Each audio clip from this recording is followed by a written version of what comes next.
And that's all raising the debt ceiling would do.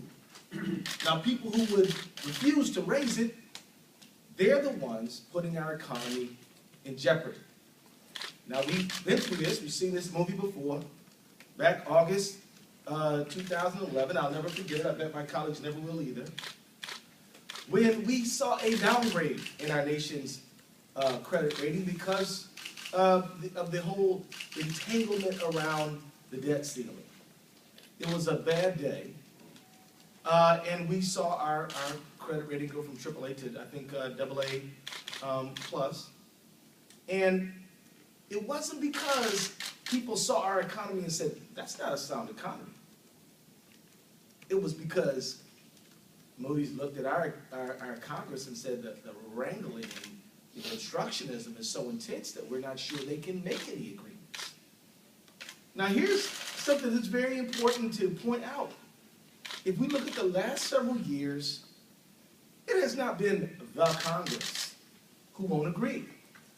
It has not been the Congress who obstructs. It has been a subset of the Republican conference that has been obstructed.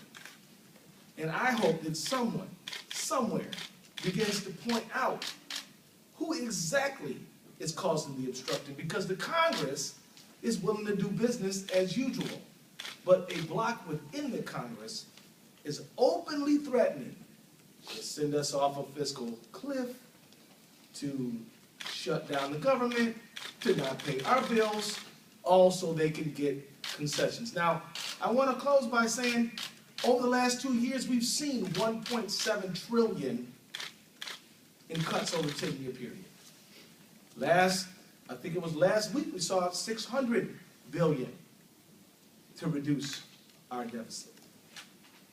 Look, we're beyond cutting fat. We're cutting bone. We're cutting vital services that Americans need. And that is not what we should be doing. We should not be cutting education. We should not be cutting transportation. We should not be cutting infrastructure. We should not be cutting money to do groundbreaking medical research and research ideas that can help build a new economy. We need investment, and we need some cooperation, and we need somebody to point out where the obstruction is coming from. Thank you.